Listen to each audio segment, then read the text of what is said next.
Hello, everybody. Welcome into my latest live broadcast. It's Friday, the 8th of March, 2024. My name is CareyHolzman, and as a reminder, next week, daylight savings time, this weekend, actually. So starting on Monday on our members-only videos, and of course on all our future videos, we always start at 1 o'clock Phoenix time.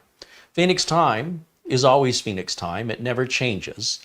So those of you moving your clocks ahead this weekend, you're going to be seeing the show airing an hour later. So if you're on the East Coast watching at 3 o'clock, the show will be on at 4. If you're on the West Coast watching at noon, the show will be on at Phoenix time at 1, as Pacific time aligns during this half of the year with Phoenix time. And of course, if you're in Hawaii, you're 3 hours behind Phoenix time all year round, because Hawaii doesn't honor daylight savings either. Now, for the rest of the world, just know that however far ahead you move your clock and when, the show will be on that much later for you because you moved your clock. We don't. Is that confusing? I think it's relatively simple, but it's coming up this weekend, so our first show affected by that will be Monday. So just a heads up. We're always on 1 o'clock Arizona time. And Arizona time and Pacific time will be the same on Monday until the next daylight savings time, when Pacific time falls back an hour. All right, too much information. Welcome in, everybody. Thank you so much for joining me today. And I see we have a number of contributions already starting the show. How cool is that? So a super shout out and thank you to our friends Frankie B and Buster, Peter Laycock, for some very generous PayPal and Amazon gift cards, as well as all those super chats prior to the show starting. So thank you, of course, to Frankie B. He says, here's a little something to help you out. Ben Laird says hello from Scotland with a £2 contribution. And Joseph Hawkins from New Zealand with a wow, I need to get my glasses on. With a $5 New Zealand contribution. Thank you so much, Joseph. And Nick Caffrey contributes €5. He says, a day late for your birthday, Mara. Have a coffee on me with best wishes. Ah, yes, it was Mara's birthday yesterday. Happy birthday to Maralina. And thank you, Nick, for your contribution, your support, your kindness. Look at that. We've got a euro, a New Zealand dollar, a British pound. I guess it's a Scottish pound. And an American dollar. So we're just all kinds of currency. It's all good for me. I'll take it. Thank you for your generosity and your support of the channel. It's been a busy couple days here at the ranch, as I've been trying to get some things organized. And one of those things was a stack of FedEx receipts. You guys, I don't think you understand, many of you don't understand the scale of how big things are. And so I was just kind of stacking FedEx receipts on the floor as I was shipping things and verifying that, stuff came in. So this is just the last 14, 15 months of shipping. And there's a lot. Every one of those is shipping something to one of you, one of our viewers, in the last 14 months. There's got to be 150, 200 receipts there, and that's just from the last 14 months. Now, back over at Studio A, I have a folder about that thick filled with FedEx receipts. So we do as much as we can to give back to our community that is in need, or also to return things back to the community, to return the generosity back to those who are generous to us. And so there's been some things that have been shipped out very quietly and privately off to the side for those individuals without making a big public deal out of it. But I want you to know that the generosity from those people who have enabled this channel to make as many videos as we've been able to make, I have been privately and quietly reaching out to those individuals who have asked for nothing in return to see if I can offer them some things that we might have laying around here before we attempt to sell them and try to get more money in so we can make more videos. And there are some people who complain that that's not fair, but the problem is, without those contributions, many of the videos many of you would enjoy for free simply would not exist. So then there'd be nothing to complain about. So with the generosity of just the amazing community that we have, I always like to make sure that there are two groups of individuals that that I think are priority for attention. And that would be people that are in a desperate need, and people who have been very supportive of the channel over time, and specifically didn't ask for anything, right? They just want to see more content. And then, of course, what ends up happening is I end up with a lot of excess stuff here, some of which I'm not allowed to sell. And if you're wondering what happens, well, behind the scenes to those individuals, emails go back and forth, and I can't do everything at once, so I just pace myself and get through it. And that's what's going on, and that's how we're able to keep getting more and more content out to you, with the generosity of those few people that so many people think is unfair, who give nothing but expect that they should have everything. It's a frustrating position for me to be in, but I want to be very transparent and very clear that I was brought up in a world where you get what you give, and I also believe in helping those who are down, and I also believe in showing appreciation for those who help. And the content is here for everybody to enjoy for free. Nothing is asked of anybody. So when people voluntarily offer, it means the world to me. And without their generosity, once again, there would be half as much content for everybody else to enjoy for free or to complain about, right? So without them, probably wouldn't have as big of a channel, and we wouldn't have the variety of videos that we have. So to feel anything but gratitude for those individuals is bizarre to me. But, it's an interesting journey on this side of the camera to see the perceptions of some of the viewers who have an entitlement fascination. And it's very, very bizarre. But I like to keep everything out in the open so you guys understand, if you ever want to be a content creator or put yourself out there publicly, well, you will have many people who will support you. You will also have people who will hate you and want you to die. Not that you ever said anything bad about those people. They just decided they woke up one day and didn't like you. And that's what you get for making content for free. But I hope you learn your lesson. I love the internet. It's Friday, and I'm going to do a build. Now, today's build is a little unusual because these aren't parts that I sought out. These are, well, it started with a combo, Newegg and Micro Center. They'll throw together like RAM, CPU, motherboard at a discount than if you bought them separately. I don't know, maybe they're trying to blow out some boards, or maybe they're trying to, there's a motivation behind why they're discounting these combos, and you can't substitute anything. So the combo in this case was the RAM, the CPU, and the motherboard. And I thought, I'll do something with that. The price was right. I had no use for it, but I just got to throw in storage, a case, a power supply, and a cooler. And it's a relatively inexpensive build. Now these combos, Newegg and Micro Center offer them daily. They're always changing. So if you missed out on this particular combo, don't fret. There's always combos going on all the time. The combos are for people who aren't necessarily very particular about which board they want. Like I said, you can't substitute any parts. So the value you can get if you are willing to not want to have 100% control of everything. In other words, if you're willing to accept that the board and the RAM are good enough, or the CPU is going to be good enough.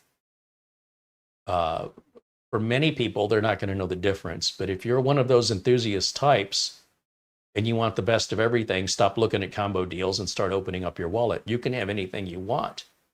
Just go and buy it. Pay full price. You can have the best RAM and the best motherboard and the best processor and the best power supply. And when I mean best, sort of referring to the top shelf, high tier, most expensive parts, which aren't necessarily the best, but don't tell an enthusiast that. A lot of times for enthusiasts, money dictates what's best. So you can't argue with that. If they want to insist that that's best, they're not wrong. It's their opinion and it's their money. If you want value and you understand what I believe to be a great value for the dollar, these combos, and there's a variety to pick from, can be a great kick in the pants to get your build started. So the combos usually last for a limited time. And if you see a combo that you're drawn to at an aggressive price, you better pick it up, because otherwise, if you miss out, buying those parts separately will cost you more in the future, at least for a certain amount of time, until nobody wants the parts anymore. And then you probably won't want it either. The price will probably be really good. And so the wheel goes around. So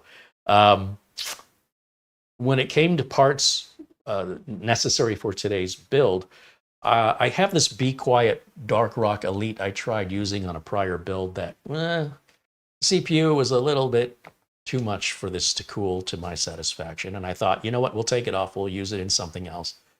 I didn't know what, but I know now today. It'll be on this. It should be fine. We've got an EVGA 750 watt bronze, the BQ, which I think is semi-modular. These were on sale a while back. It's been on a shelf for about 3 years. This will be good for today's build. And the case is a case that was on sale at Amazon a couple months ago. And I thought, yeah, it was a good looking case. It was like 70 bucks. I'll do something with it. MOVESPEED had sent us a couple of NVMe drives. They're very aggressively priced, good budget, but high performance drives, over 7,000 megabytes per second, Gen 4. And this is only a 1 terabyte. The RAM was part of the combo. We didn't have any choice when it came to the RAM, and I'm fine with it. It's G.SKILL Flare X5. It's good RAM, DDR5 RAM. Okay, so maybe not something I would have picked, but also not something that I would reject. I just wouldn't pick it because I didn't think about it. It's not a normal brand I use. Well, that's not true. I do use G.SKILL brand. Primarily, I use a lot of Team brand memory, first and foremost.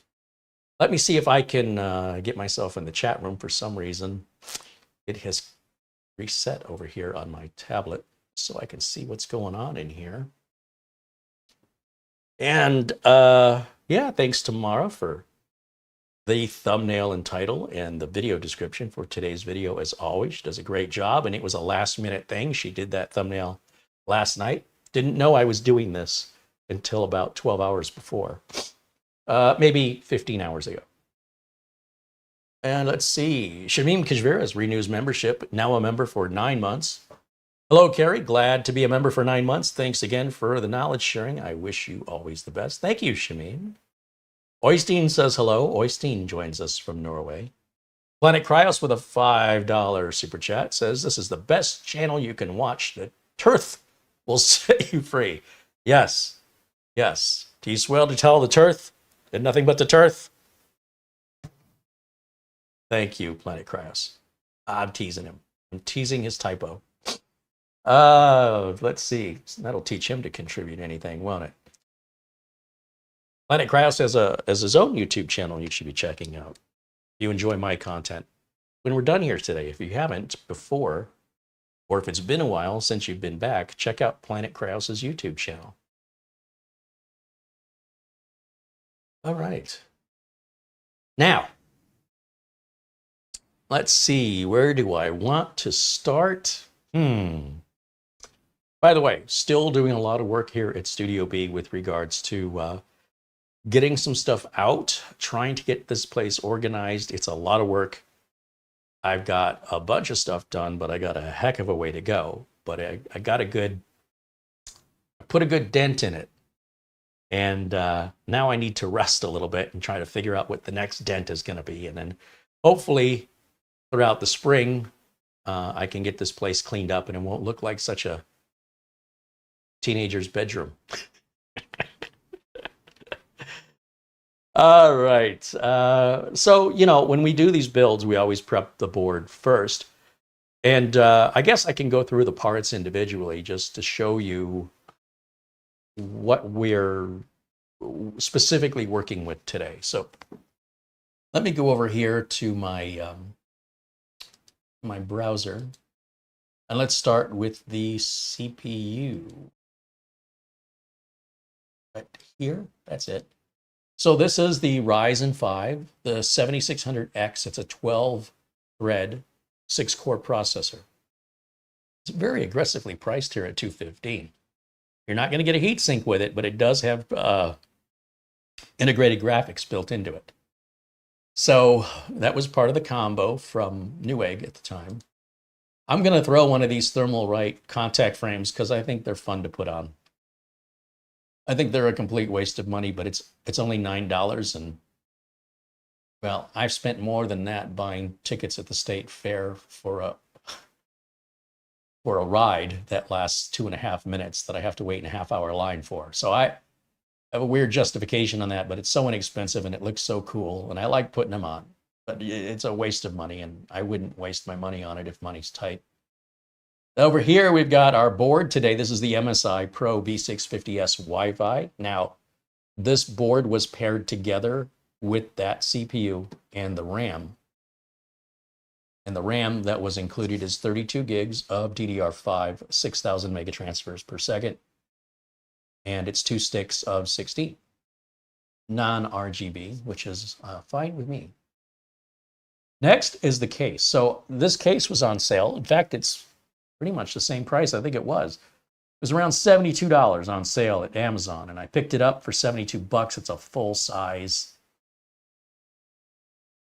decent looking Antec case. I've been disappointed with working within Antec cases where they look great on the outside, but they're not very cable management friendly. This one looks like it could be much better. I'm always hopeful. You'll see there's a 20% off coupon right here. So, of course, that wants me to sign in. Figure $8.90. Well, let's figure $9 times 2 is $18. $18 minus 90 puts it at about $72. That's what I paid for it. And that was months ago when it was on sale. So apparently it's still a deal. Now they have different versions of this case. This has got fans on the front, but they're not RGB fans. This version has RGB fans on the front. This version's in white. Not sure how this is different. That's completely different. Ugh, I don't like the look of that at all. Down here's another ugly one, and an ugly one in a different color that supposedly makes it less ugly. I don't know how that works. Power supply, as I mentioned, the EVGA 750BQ. It's an 80 plus bronze, 750 watt. Why 750 watt? Well, I figured whoever's going to get this is probably going to want to put a GPU in it and turn it into a gaming machine. You don't have to. And if I had a 500 watt laying around and I was going to keep this for myself, I'd probably just put a 500 watt in it using the integrated graphics. But because the 750's sitting around here with no home, it's homeless 750. I thought, let's give it a home. And then if the system gets sold to somebody who wants to put a graphics card in it, they don't have to swap out the power supply.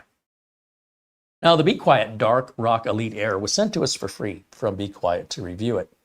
And, you know, it's kind of pricey when it comes to coolers, but it was supposed to be able to handle some pretty high TDP, which it was not able to do. So I think it's a good it's a good heatsink, but I wouldn't put it on an i9 or Ryzen 9. So other than that, and I think that's what we were trying to do with it. I mean, it was fine until we ran Prime 95, and then it just ran hotter than I felt comfortable with. So in all honesty, even on that build, I'm struggling with a liquid cooler to bring it down where I'm comfortable with it. And of course, if you're running an AMD 8000 series, it won't matter what cooler you put on it. It's going to run 95 degrees, whether you like it or not, unless you go on the BIOS and change default settings, which I despise. And then finally, we've got the MOVESPEED. This is the HB 7450. I think it's called a 7450 because that's how fast it will read. Generation 4 NVMe, up to 7,450 megabytes per second. Yeah, I think that's where they got the 7450. Now, this is a 1 terabyte. Of course, it's promoted for use in a PS5, but we're not using it in a PS5. We're going to use it in a desktop. And it's also compatible with laptops. And you'll see there's a $10 off coupon, so it's 90 bucks. And it's a fair price for the speed of it. You can get a 1 terabyte drive that runs half the speed for half the price. So bear that in mind. You get what you pay for. And I haven't had a lot of experience with this brand, but the experience that I have had, I'm very happy with them. And we should have some more items from them coming up soon. And I will say a lot of the stuff they create is quite unique and unlike other things on the market. Whether or not you value that, well, that's for each and every one of us to decide on our own and our personal tastes and personal values. And those are the parts that we're working with today. The Dark Rock Elite is already out of the box. As I mentioned, I just kept everything together because I knew I was going to try this on a less demanding processor. I just didn't know when or what it was going to be until now. That's how things work around here. All right, let's see. Will 750 watts be enough? Well, see, that's the thing. If you're going to do a mid-tier system like this, you're probably going to use a mid-tier graphics card. I mean, I would think you would. Anything out of balance with the build doesn't make sense to me. So if you were going to put in a 4090 Ti graphics card, I wouldn't use this processor and I wouldn't use this power supply. So is 750 enough?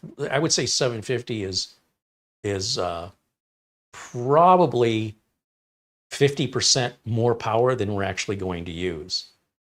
That extra 50% overhead is there for adding a mid-tier or lower graphics card. So any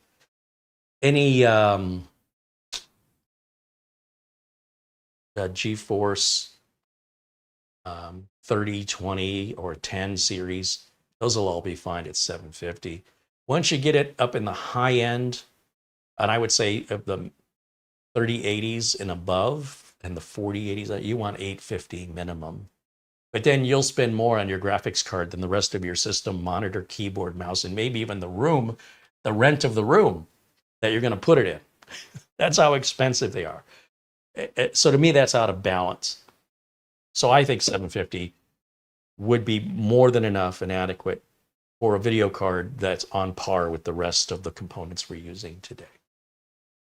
But again, people may have different opinions on that depending on how they're using the system.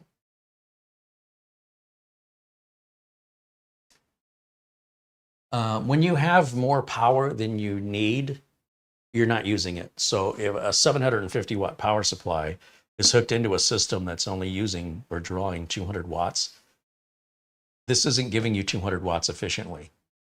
So it costs more to run this. To get your best efficiency rating out of this power supply, you'd want to run it about 70, 80% of its capacity. If you run it at full capacity, then it's going to run hot. It's probably going to die earlier. So you always like to have about 10 or 20% of overhead that is cushion area so the power supply is not sweating. You know, every single day you're working the heck out of it. And at the same time, if it's way more power, if this is a 1200 watt power supply, it's just sucking in the power from the cost of your electricity bill because it's not power efficient, delivering, you know, say less than 70% of its rating. And then you're not using it also. You know, if you have, if I give you a bottle of water, or I give you a 55-gallon drum of water, you're only so thirsty. So whatever you don't drink out of that drum, you have to leave it behind, right? It just gets left behind. So what's the point? It's very wasteful. Unless you think you're that thirsty, You're going to go through that and not take it with you. You're going to stand there and drink that till it's empty. Kind of the same thing. If you have it and you're not using it, what's the point of having it? All right, that's sort of the logic. Sort of. It's the best way I can explain it. Let's see. David wants to know if this is something that would be good with an RTX 4070 or lower. I mean, that's for each individual to decide.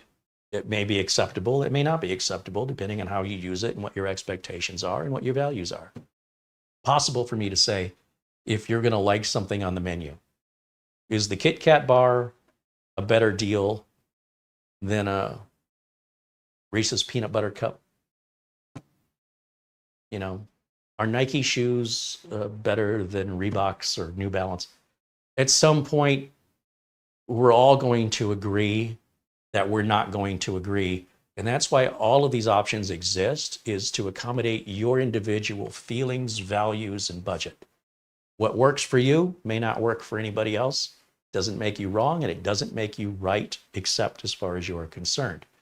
So asking if something is good is no different than asking me if your haircut is good, or if your tattoo is good, or if I like the color of your shirt. Who cares? You're the one wearing it. You're the one who bought it. If you like it, that's all that matters. Anybody else thinks, doesn't matter.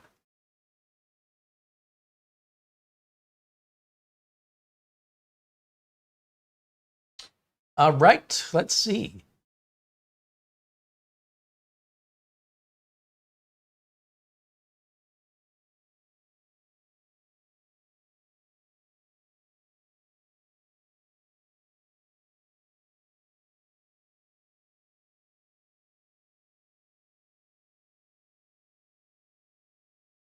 Just want to see if I missed any other questions before we get started here.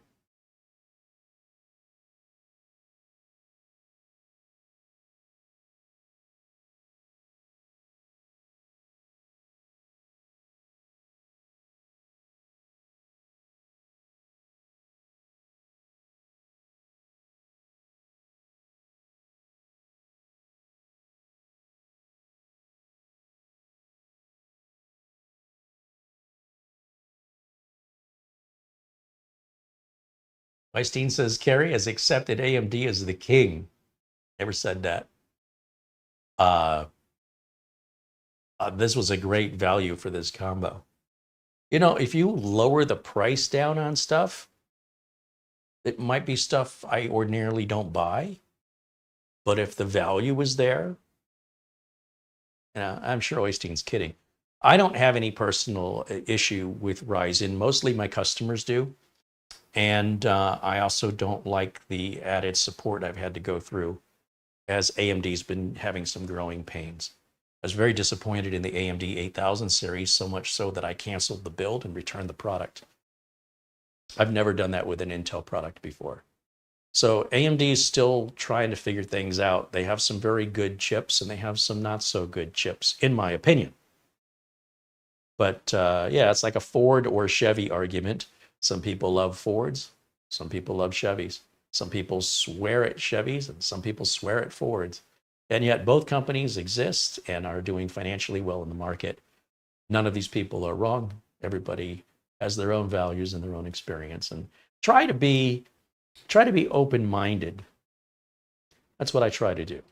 I would never say, I'm never going to buy an AMD product again or that product again. I wait and see how it changes with management and with the evolution of the product line and revisit it, because the one constant in this business is change, constantly changing.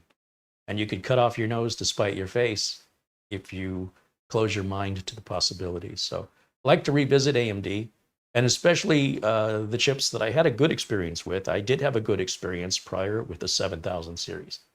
So when I saw it was a Ryzen 5 7000 series, I thought, no risk here. That's a solid chip. So I personally didn't have any concerns about the 7000 series chips. The 8000 series chips, complete garbage. But, you know, again, my opinion. I mean, if you wanted to build an Xbox or a PlayStation, the 8000 series is the way you want to go. Great console chip. I don't build consoles, so I don't have much respect for. Oystein contributes 100 Norwegian kroner. He says, thank you for the answer, Carey. Well, thank you, Oystein. And another 100 Norwegian kroner from Oystein again, from Norway. He says, happy birthday, Marlena. Look at that. How nice. Thank you, Oystein. Look at all these different currencies in the chat. Now we've added Norwegian kronas. Kronas. I always forget. As always, we appreciate your support, your generosity.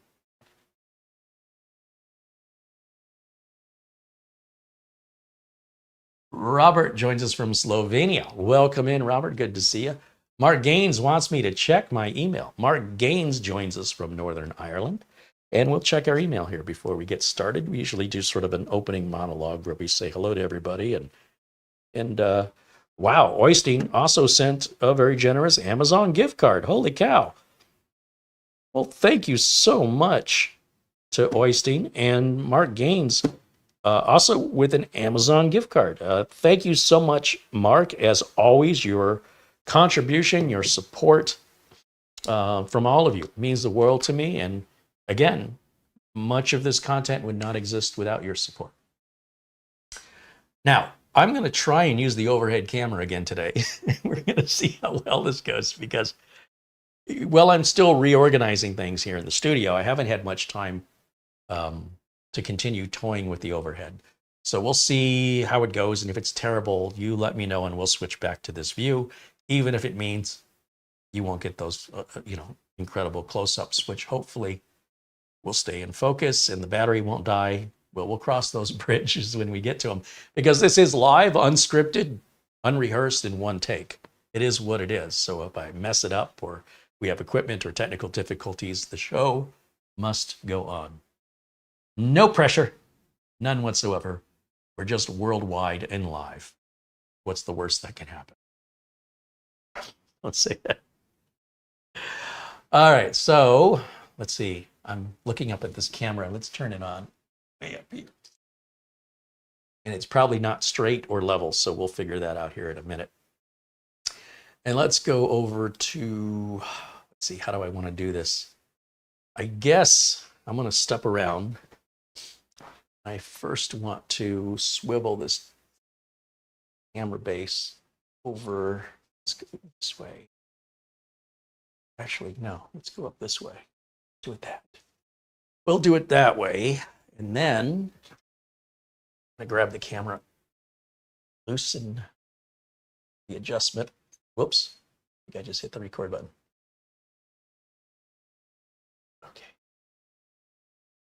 Okay, I think it's pretty close. I can't really tell. So let's try switching to that input, which is camera, close-up camera is what it's called. Hey, there we go. Not too bad. I can zoom it in a little bit. See, I'm on the wrong side of the desk. Got to be at this side of the desk. Bear with me here.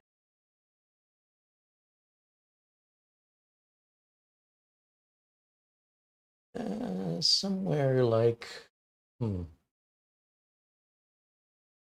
do it like that. Then I can tighten that. We can move this keyboard out of the way. And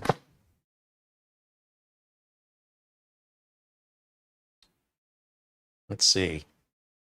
You're kind of getting the same view that I see. All right, so this is right in front of me. So I think I've got the video flipped 180 degrees. So you can share the same angle with me, which might make things a little easier. I just want to dial this in a little bit more. I think you need to see the floor.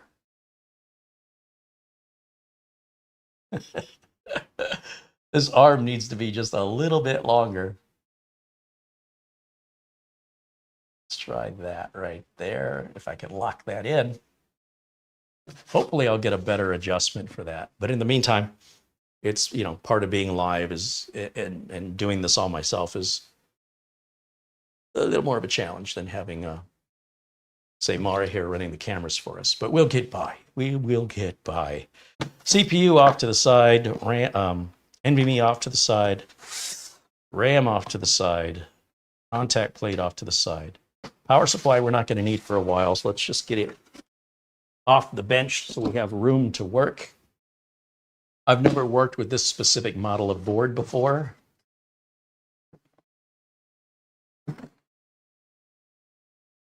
And so this is my first time opening this box. We've got our board. We've got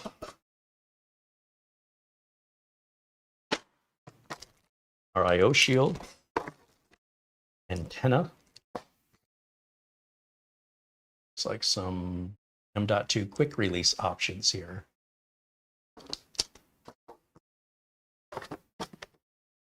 And some documentation. Now, I like to build on the board because I don't like to scratch up my workbench, but it is a workbench.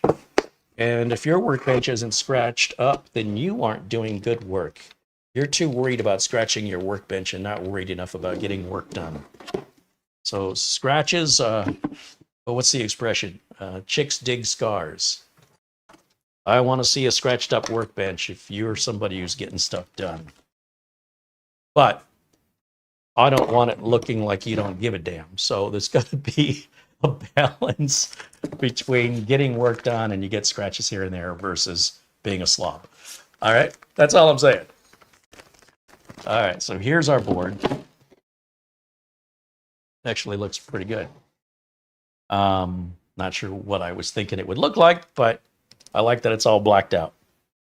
That's probably our main NVMe right there. Of course, our CPU socket, that's going to come out. And we're going to replace it with the contact frame. And we got another M.2 socket here. Of course, our CMOS battery there. Heat sinks over the VRMs. 2 CPU power connectors, EPS power connectors, of which we likely only will use one.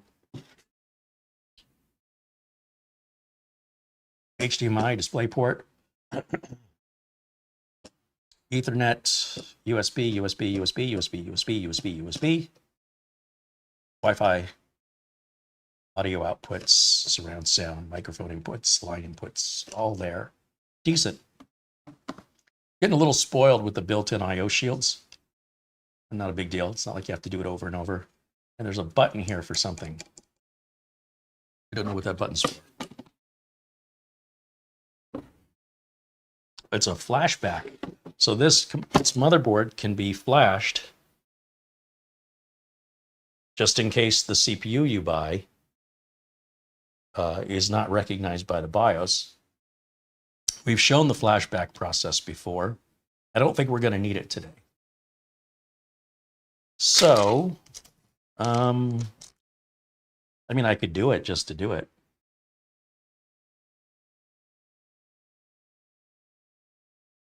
Focus is slightly out. How about now?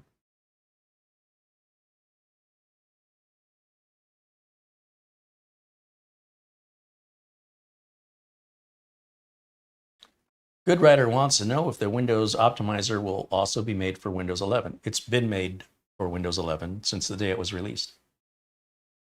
So there's nothing to do to it. It's 100% compatible, always has been. All right, let's see. So we open this up. There's our delicate CPU socket. And then come on over here and let's go ahead and seat our Ryzen 7600. Focus. Does not want to focus. Goes. That's our processor today.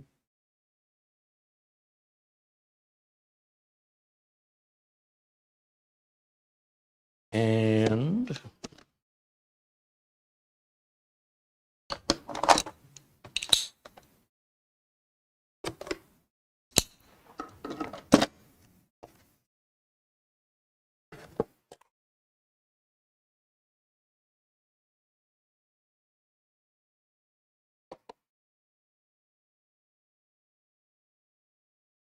processor, documentation, some kind of QR code for Team Red. Yes, you should pick teams. Don't be an individual. Be more primal and tribal, and be sure that you don't stand on your own 2 feet. Get your strength through being around a gang and a mob. That is the mentality we've evolved to. Right back to tribal thinking. All right. So what I want to do with the CPU is I'm going to put that CPU I'm going to rest it in the socket. And that's to protect the pins when I take the socket out.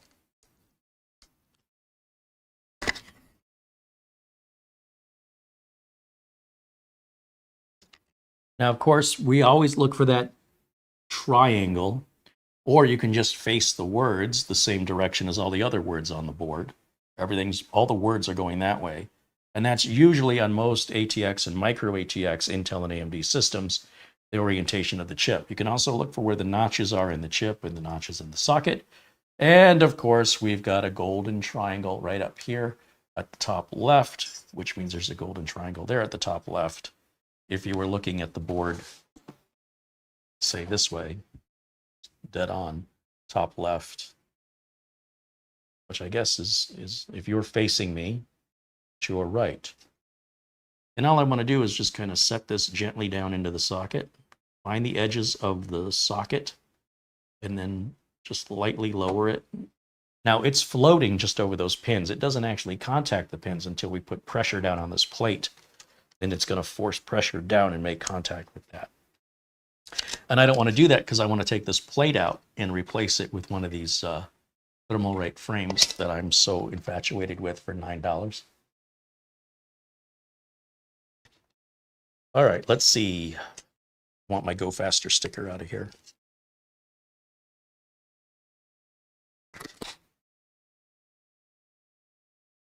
Now, when we put our secure frame in here, everything we need is in the box. So we've got the frame itself, what they call a contact frame. Again, I think it's a waste of money, but I like putting them on. And then we've got some thermal compound, which I won't use. And we've got a quartz wrench included for removing these screws that hold the socket frame in place. And they give us screws to replace. We don't reuse these screws, okay? But I'm going to leave this in right now, these plastic CPU hold downs, because they're holding the back plate in. So the order of this I've learned the hard way can make the job much, much easier or much more difficult.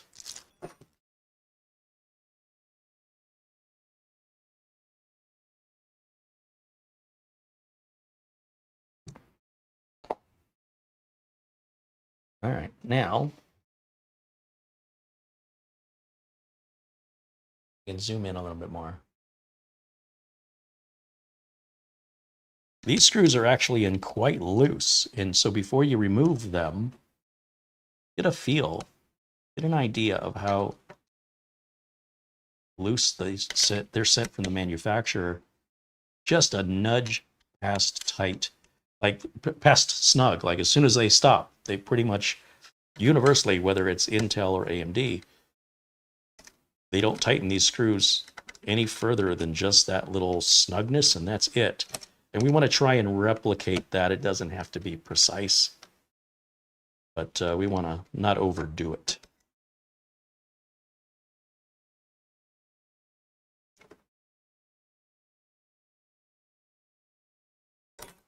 Oops. Whoopsie.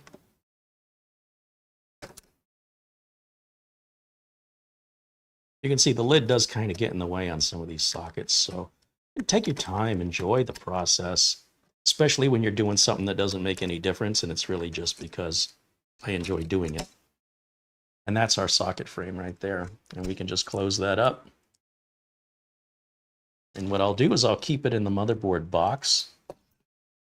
And we'll just reuse this bag that the replacement came in, because the replacement is going to sit down. Again, it's got the arrow that indicates that top left, same as the arrow here. And that's why we have to put the CPU in first. It's also protecting the pins as we're removing the socket frame. And then just set it down. I think that looks so much better, even if it doesn't really do anything. So, I mean, it does something, but it's not really doing any more than what we had. Just a different thing, and I like different. as long as different's not worse. If different is the same, then as long as it's not costing an arm and a leg, it'd be fun to do. Now I'm going to wind these back until I hear it click. That's how I know it's in, that the screw thread has found the mount point below, right there. And it doesn't really matter when it comes to tightening these down until we get close to, I am butterfingers today. Until we get close to where we start getting resistance. So normally something like this, you want to make sure it's completely flat.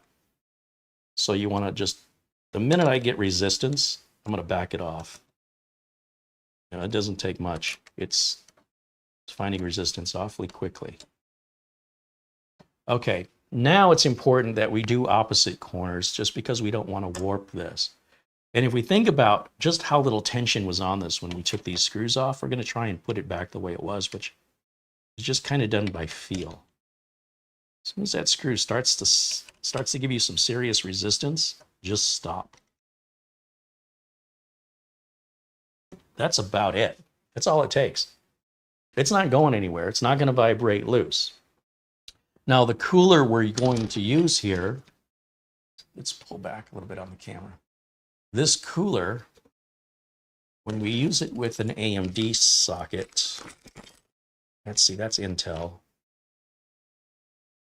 With AMD, sometimes these coolers will use these plastic heatsink hold downs, and other times you remove them and replace them with what is included from the manufacturer. So it looks like these can come off now because we're not going to use them. And once again, I would keep these and this and include it in the motherboard box just as spare parts for the future owner, because they might want to change some. That's interesting. These screws are in tighter than the socket frame screws. Oops, wrong one, Carey. The screwdriver just spins inside of those. Don't worry about that. Those are Torx. These are Phillips. All right. Just put that over there for now.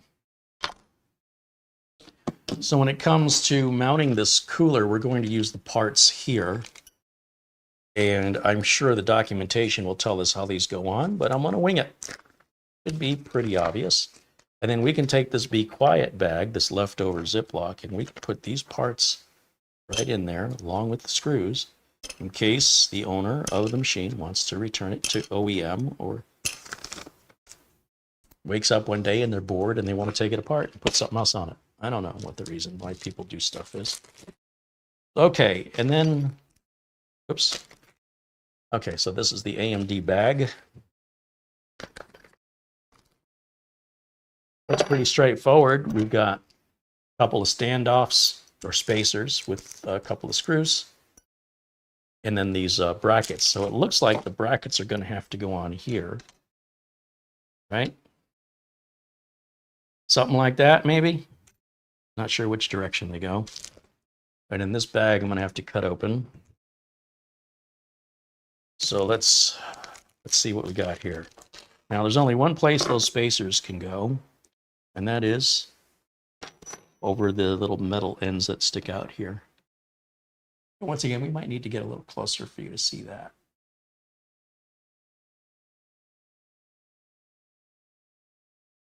These little spacers, they're wider at one end than they are on the other. So if you try and put them in backwards, they won't go on. They only go on in one direction. And they just rest on top of there. So you don't want to do this when the motherboard is upright in the case. You want to take care of this while the board is out of the case. It's much easier to work on it. Now, with that being done, now these brackets can go on, but do they go on this way or do they go on this way? You notice it faces towards me. If I turn it this way, it faces away from me. And I don't see an arrow. So I guess that means I'm going to have to look at the documentation and ruin my reputation.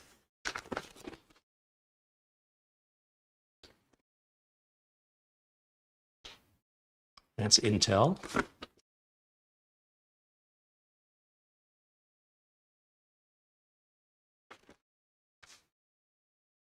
Okay, so it says take these off. We did. It says put these on. We did. And it shows the top away from me. Top goes away from me. Okay, easy enough. That top right there is away from me. This would be where this piece right here is now facing me. That's backwards. So right there, at least on the standoffs closest to me.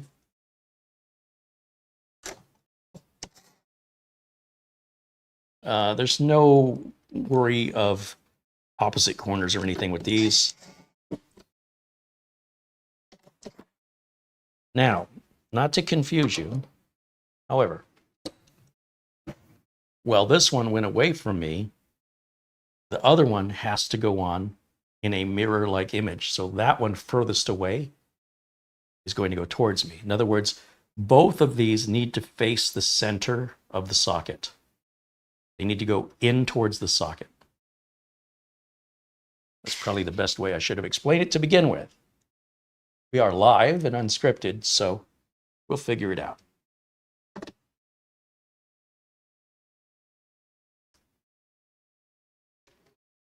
I don't torque these down all that tight. My driver is on a torque setting of 3. So if you look at my driver, I can go all the way up to 20, or I can just put it in drill mode where it won't ever shut off. But I like to set it at 3. There's a little arrow right there. Right there. And it shuts itself off when it hits that tension. I just like the way this looks a lot better. Now, you're going to say, well, what difference does that make? How it looks. When you put this giant monster on there, what are you going to be seeing? Well, you're not going to be seeing a lot. So, basically, I have a video, you don't, so other people can enjoy it. Otherwise, this is my own little secret, right? If you're building and you're using it, nobody's going to know you have it except you. Pretty much any cooler you're going to use is going to cause that to be hidden. Also, because this cooler is so big, I would be worried about hiding RGB RAM. Actually, this stays pretty clear of the RAM. Be Quiet did a good job with that. Now, to secure this down, you'll see the secure points down here to lock this heatsink down on top of that CPU. And the way you can get to them is you've got to remove this fan. So there's a magnetic cover that comes off, just magnetic. And then we've got a switch here for performance mode or quiet mode on the fans. I'll leave it in performance. And then we should be able to maybe, not quite sure if we can lift this out. It's been a while since I've used this cooler.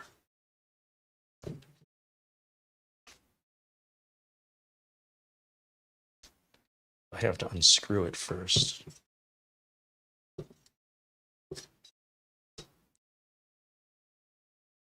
So Be Quiet has included this driver with this cooler, and I think I need to take this off. I could be wrong, but I think we have to get this center fan out in order to get to the mounting screws. And, you know, I could read the directions, but, you know, where's the fun in that? And I don't need to use that screwdriver to do this part. I can just use this. Get this out of here quick. I think. I could be wrong.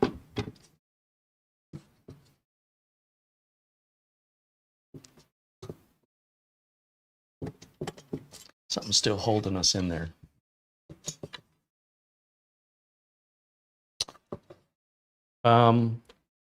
It almost looks like we can get the driver through a hole that's supposed to be somewhere underneath this piece.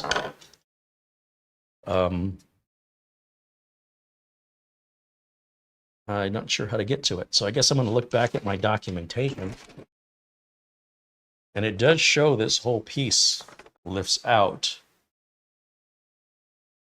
So I'm not quite sure what these screws do, because they just seem to spin. And it shows it just lifts out, but it's not just lifting out for me.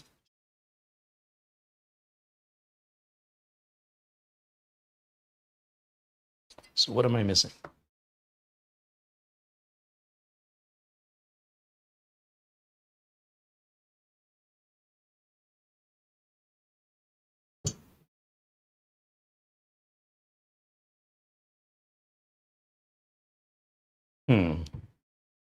I know I didn't struggle with it the first time I put it on, because I was less confident than I am right now.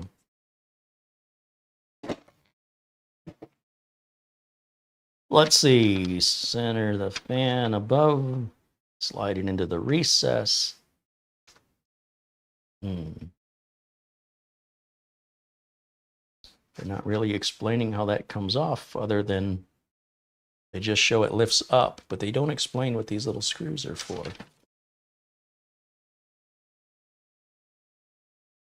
I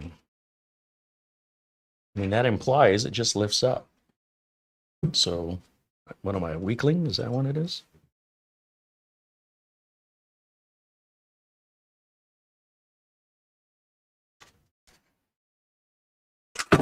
Yikes.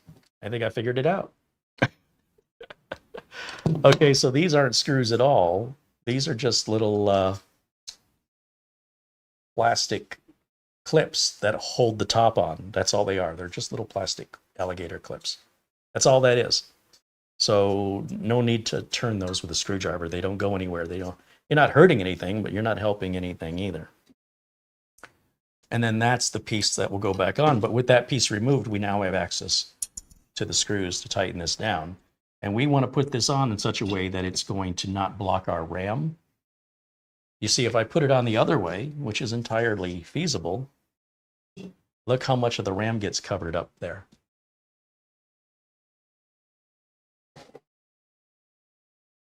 Now, if you had RAM on both sides, you notice that this fan is adjustable. We can raise and lower this side of it to get us more clearance. However, if we just simply put it on this way, ordinarily if you have a fan on the other side, it's okay to have that fan over your heat sinks in your I/O shield versus having it over the RAM, which can limit the height of the RAM and block any RGB RAM. And it's simply turning it around. It's going to perform exactly the same. It's just going to look like crap this way, in my opinion. So we're going to turn it that way. Now, I need to clean the bottom of this cooler because it's been sitting around a while. And so what I'll do is, first I want to just get some of the dust off of it here and clean it up. Just a microfiber cloth can go a long way. And of course, the electric air duster that I use right here. Blow everything off the table. Only takes a second to use that. And then I have some isopropyl alcohol, 99% pure alcohol that's going to evaporate with less contamination. And, if you have a lower alcohol content, like this one here is only 70%, it'll get the job done. But I recommend the highest alcohol content you can get for the cleanest surface mating, having the surface prepped properly. Now, the CPU is brand new. We don't need to clean it. And I'll just take a Q-tip and dip it in here.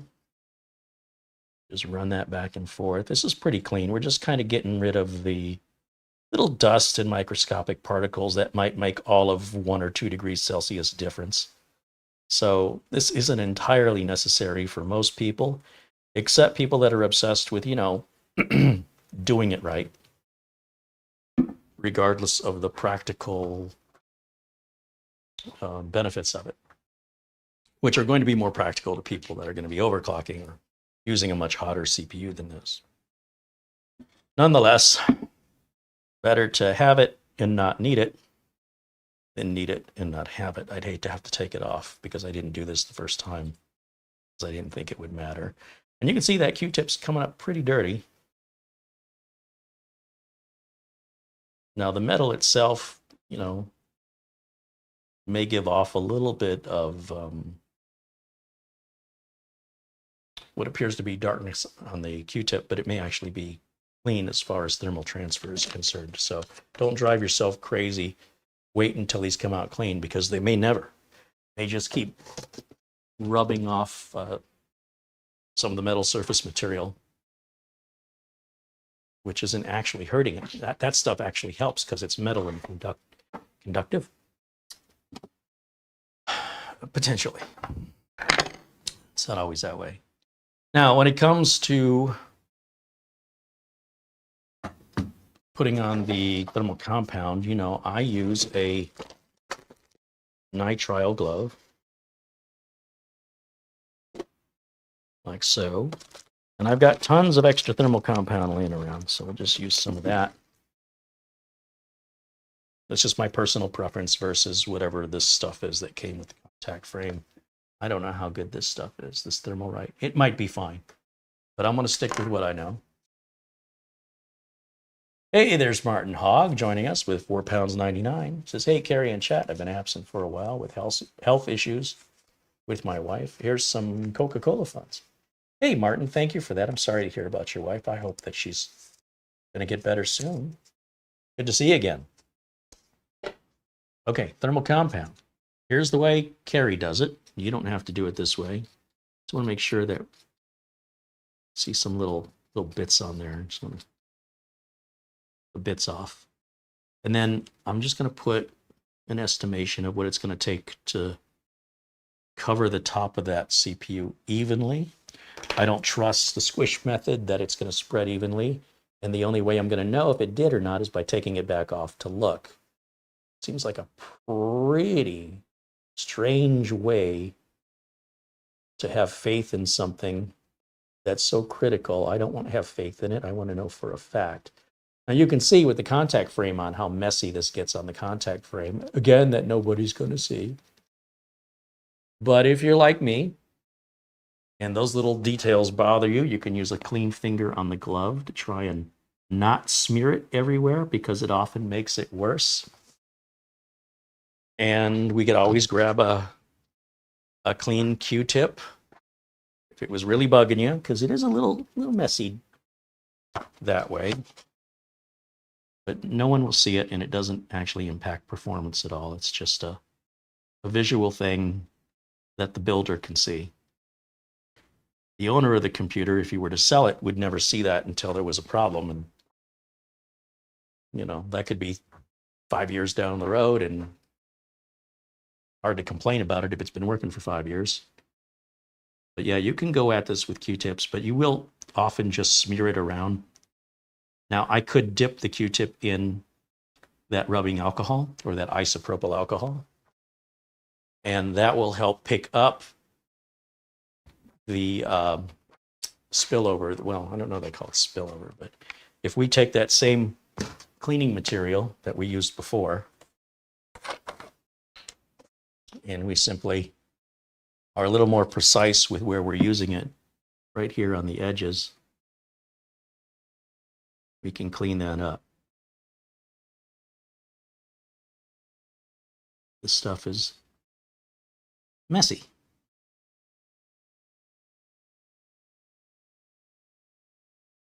And again, we're dealing with something that actually makes no difference in system performance, reliability, or that the customer will ever see. And you can see that Q-tip came out pretty dirty from that little teeny tiny smearing of thermal compound. That's how thick that stuff is and how it just gets all over everything. And then we can just use one more clean one and just get over it one more time.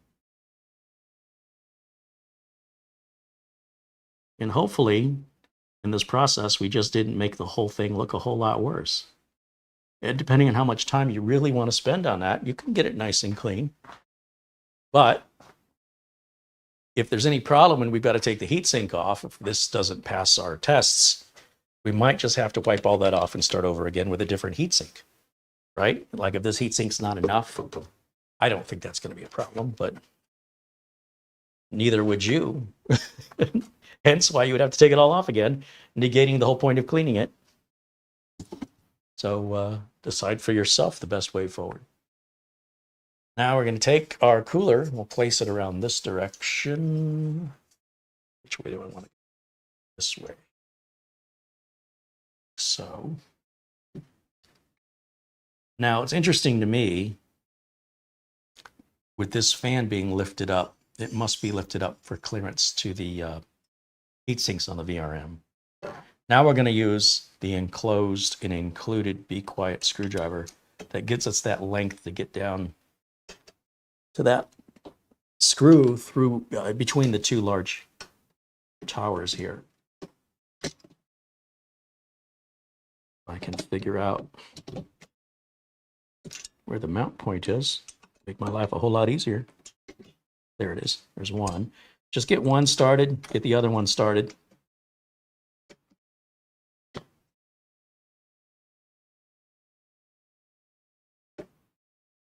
See, it's not, that side's not going in. I can't see it. So I'm going to turn this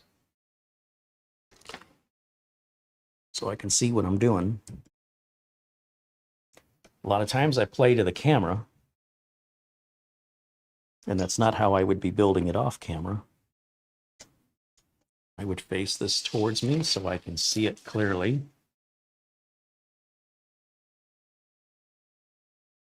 That feels like it's in better. If you continue to struggle, it means you've got the other one in too far, so just back it off. Try that one more time.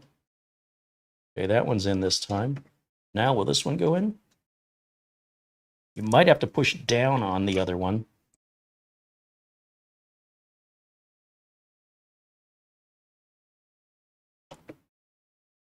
Well, that's frustrating, as I can start one, the other one won't start. So times like this, I'll just grab this driver here, and I can almost guarantee this is going to start it. There it goes. And then, if you're uncertain about whether or not you've tightened one side too much first, just back them off a couple turns.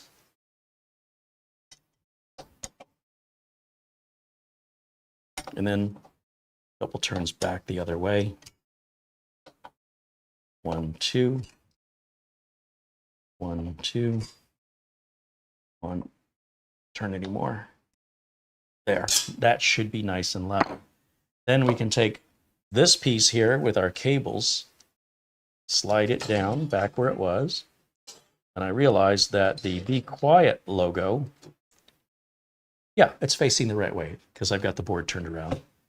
That's facing all the other writing on the board, all goes this way. And that will click into place with those little alligator teeth I thought were screws. And then the little magnetic cover goes back on it to cover the screws. And our cooler is installed. And we just need to hook the fans up. They have a splitter for the fans to plug into and an ARGB for the lighting on top. All right, let's go back to camera one. Let's give this close-up camera angle a break. It's feeling a little close. And let me see, camera one. There I am. Let's turn this off for a minute and give it a break. And here's what we've built so far from a different angle. I have a habit of picking up motherboards by the heatsink, and when I do that, I end up pulling the magnetic cover off. So I need to pick it up more like this. That sucker is on there. It's not going anywhere. Now, basically, in order to turn this on, we need to put the RAM and the storage into it, which is, quite simple. We've utilized this MOVESPEED NVMe before. It should be erased. And I don't think we need the close-up camera to show how this goes in, do we? This is a standard 2280 NVMe drive. The MOVESPEED folks include your drive with a little bag of M.2 screws.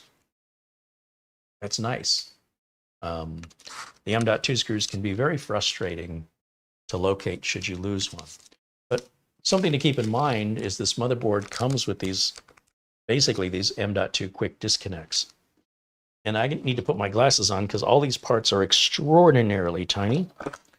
I want to see how it's going to go on here.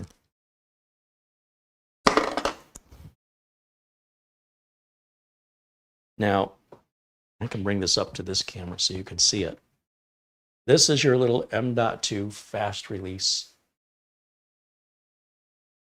Right there. Now, why it's not already on the board, I don't understand, but it is what it is.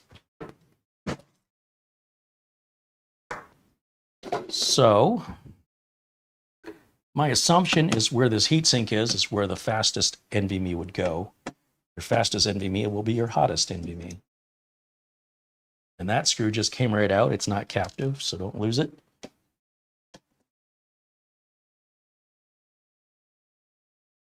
It's nice that this heatsink has two holes on one side that helps you know whether it goes on this way or this way. We've got tape on the bottom. And the quick disconnects are already put on here. Interesting. So if I just size this out, kind of curious. We take this and place it in here. Yeah, our quick disconnect is already right there. And it's on. So what's this one for?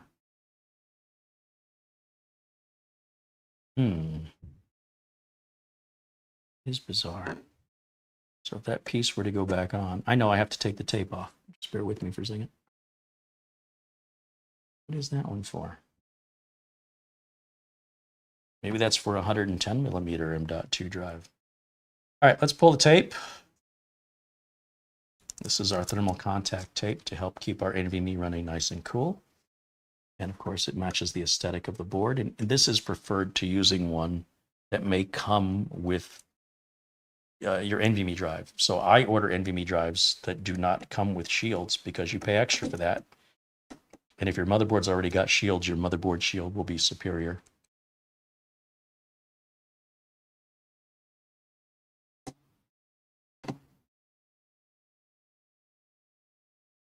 One and two.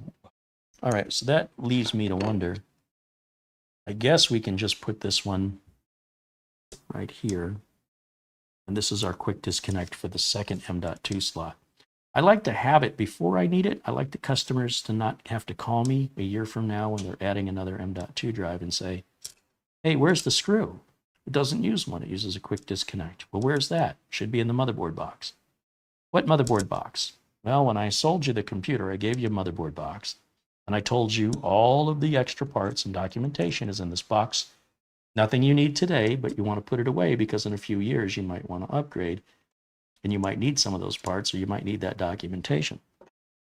No, I don't remember that, Carey. Okay, so I just put them on so we don't have to deal with it.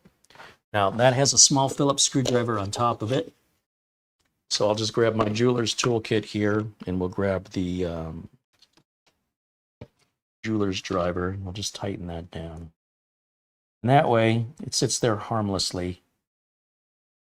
And then that piece will spin 360, so you don't have to put it on any specific way. And then that will lock down another M.2. Now I notice there's yet another quick release in here. So is there another M.2 that I'm not seeing? I just see one. One, two. Is there a third one somewhere?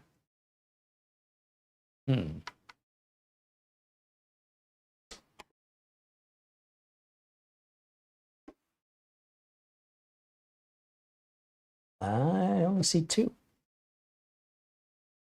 I could read the motherboard details, specifications, just to verify I'm not overlooking it. Did they just give us an extra? I don't know. I'm not sure what logic these manufacturers use sometimes. Finally, we need to put some RAM in here. And the RAM does detail it wants us to use these two sockets first. And the sockets I'm opening is the socket closest to the end of the board. Skip one and go to the next one. Now, obviously, if you have 4 sticks of RAM, you use all 4 sockets. I know. It's rocket science. Am I going too quick for you? So we'll pop in one of these RAM modules here. Excuse me. That was a big sneeze. All right. Got to make sure we orient this in the right direction. A little difficult for me to do this where I can see it and you can see it at the same time. But once it's in there, one corner, like how that sounded. That's better. Okay. And then we're going to repeat that same orientation. So obviously the sticker's going that way. It'll be the same with them all. Boy, I'm having a hard time on this side. There it goes. Okay. Save all your boxes in case something doesn't work. I/O shield, go faster stickers, spare parts. Torx wrench can go right in here, as a matter of fact, with the CPU contact frame. Now, once we put power to this and a switch, it should fire up. Unless our BIOS doesn't recognize that chip, in which case we would have to do a BIOS flashback. I don't think that's going to be a problem. And we've already shown the BIOS flashback in other videos if you want to see how that's done. Okie dokie. Power supply. So I've got that 750 watt power supply. And I also have to hook up the CPU fans here. So ARGB, care about that. There should be a fan cable. Yep, right there. And that needs to hook up. I keep picking that up by the piece. I'm going to do that this whole time. I need to run that underneath this fan and to this connector, and the fan is in my way. So I think this fan just come up. Is there a release?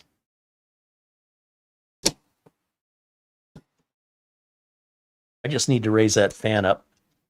And what I want to do is run this power cable to this power cable and connect them. And they don't reach, unfortunately. It ain't going to work. I wonder if I can flip this fan completely around. Let's see. Feel like forcing it up.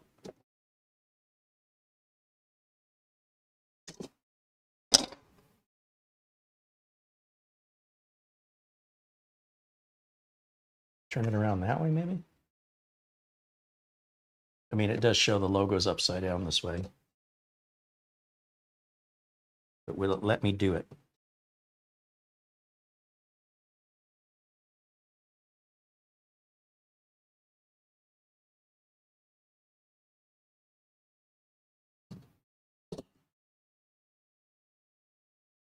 Maybe not.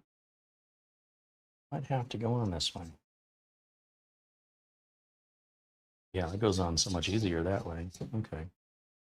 So what I'm trying to do, they've given us a little pigtail here, and it's got to plug into this, and then that plugs into the board, and it provides power to both fans, so both fans will spin equally. And in order for this cable to be on the other side, you know, we can pick this centerpiece up and rotate it the other way. And maybe that's what I need to do. Maybe I just need to pick this up. Again, we got to unsnap it from those clips, which is just a little bit of brute force, and maybe a little straight edge driver will help us out here. Oh, so much easier. Now, if I turn it this way, well, see, now the Be Quiet logo is going the wrong way. I don't like that either. I'm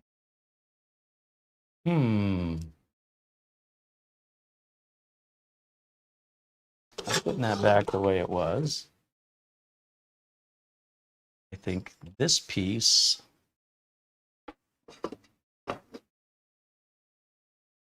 see, I really feel like that needs to be going out the other side.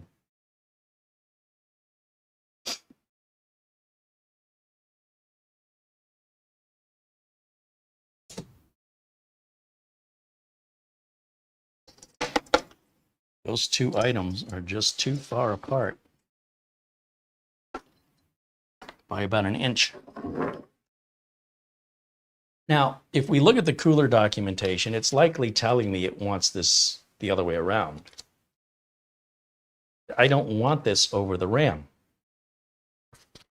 And usually you can customize it to your preference. But let's just take a look at the diagram and see if they show it over the RAM.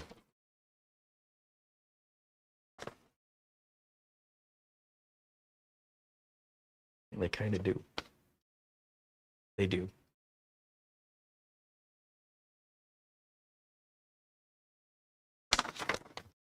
What you have to understand is, if we take this off, all right, let's think about this for a minute, and we take this piece off here,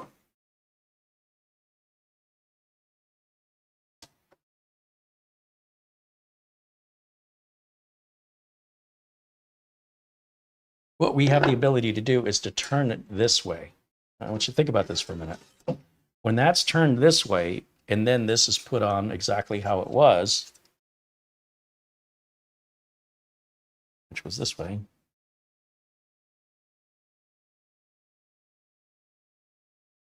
now all of our cables are together over here. And we no longer have a cable reach issue. But now our logo is upside down. So to correct the logo being upside down, that means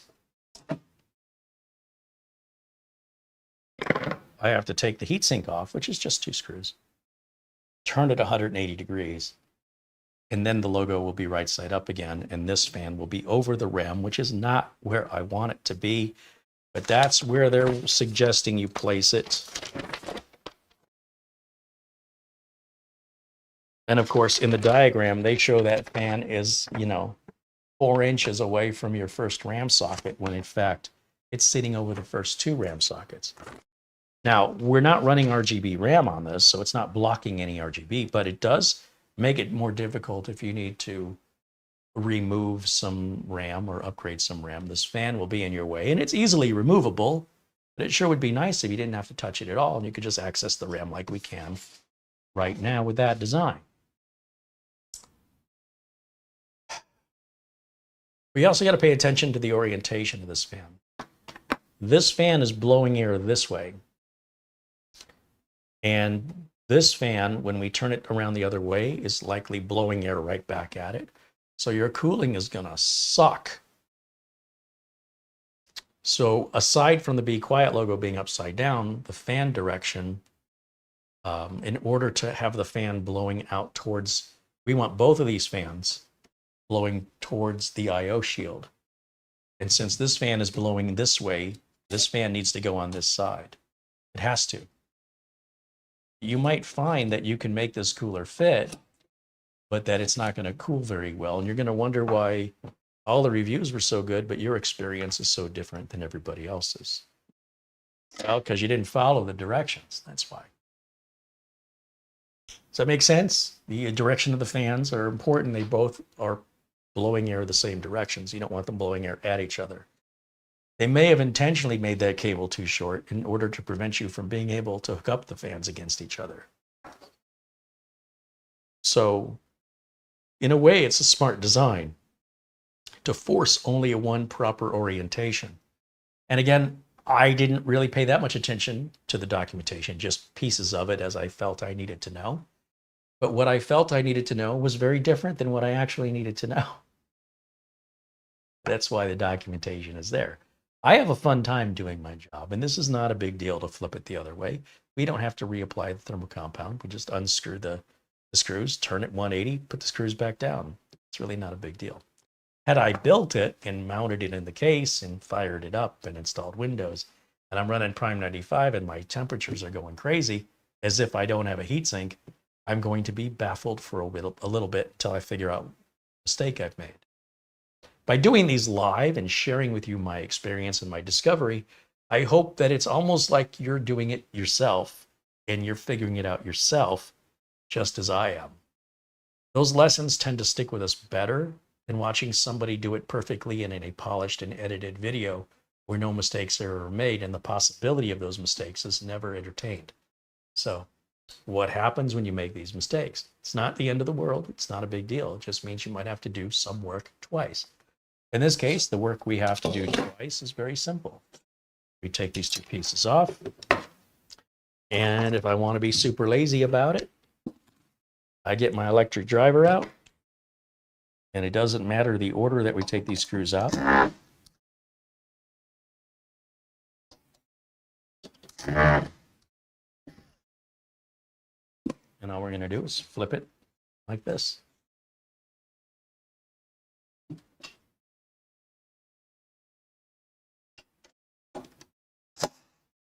I've talked about it way longer than it's taking me to actually do it.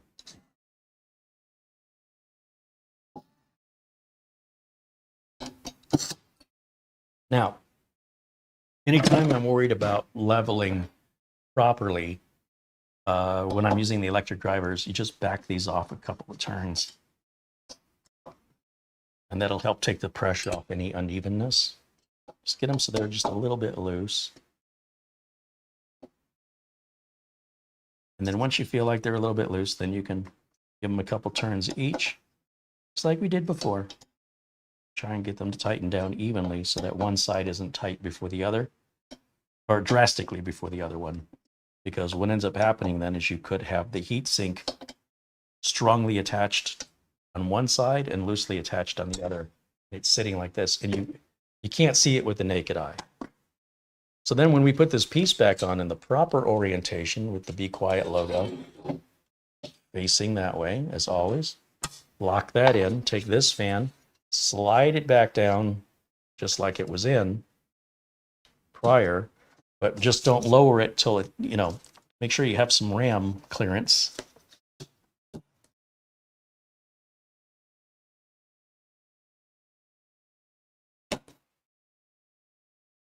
You see, we don't have a whole lot of room under the RAM here.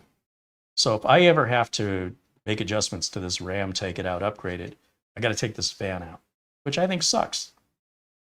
How often do I do that? Doesn't matter. If I have to do it once, it's one time too many. Now, all these cables meet much, much easier so that we can plug one fan into the other and then plug that fan into the fan header right here. And what that's going to do is that's now going to power these two fans so that they will both run at the same speed. That fan is blowing towards me. This fan is also blowing towards me. How do I know? Because that's the only way these cables will fit. That's why they did it that way. And if we want to take one more look at that, since I didn't point it out when I had it out, I want you to pay attention to where the fan blades are.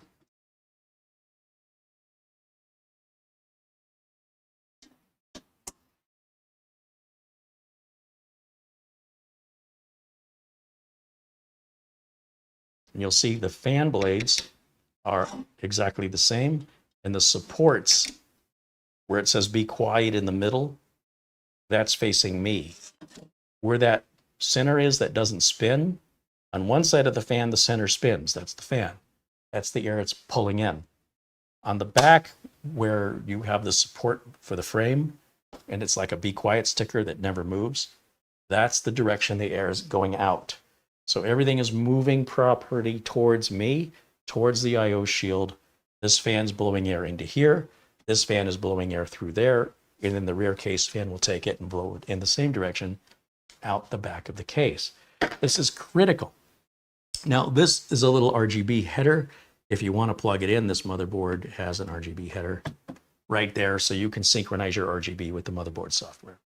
There's no USB cable to hook up on this. It's not a liquid cooler. And of course, our little magnetic top can go right back on there. Cooler's done, RAM is done, NVMe drive is done, and now we can just grab a power supply and do our first power on self-test. No big deal. These kind of little mistakes are not embarrassing. They are part of a learning process. If you don't make mistakes, you aren't learning, and I feel bad for you if you stopped learning. Life must be pretty boring when you know everything. Where's the fun in life? Why get out of bed if there's no challenges to await you? Now, I don't necessarily need to use that 750 watt pin connector in right about here. Now, also bear in mind, I've only installed this cooler once before, and each time that I install it, I get better. If you show me a song on the piano the first time I play it, it's not going to sound good. The more I practice, the better I'll sound. Don't expect yourself to always nail everything right the first time unless you've got experience repeating that same process over and over and over again. And through that repetition, you will become much more efficient and less likely to make these kind of errors as you familiarize yourself with the product and that manufacturer's installation method. It's just part of the process and to be expected. Now we have two CPU power connectors. One says CPU power 1, one says CPU power 2. Obviously we use 1 first, and 1 is the one closest to the edge of the board.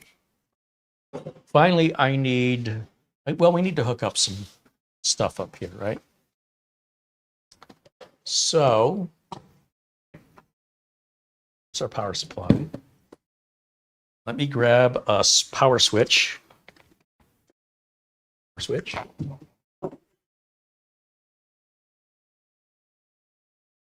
That's where that's going to go. And around the other side of the board, I need to plug in video output to our capture card right here. That'll go into our HDMI cable, utilizing the integrated graphics on the processor. I need voltage. I need to give the power supply power. Always make sure the power supply is off. Once we're plugged in, we can turn that on. I'm going to need a keyboard and a mouse.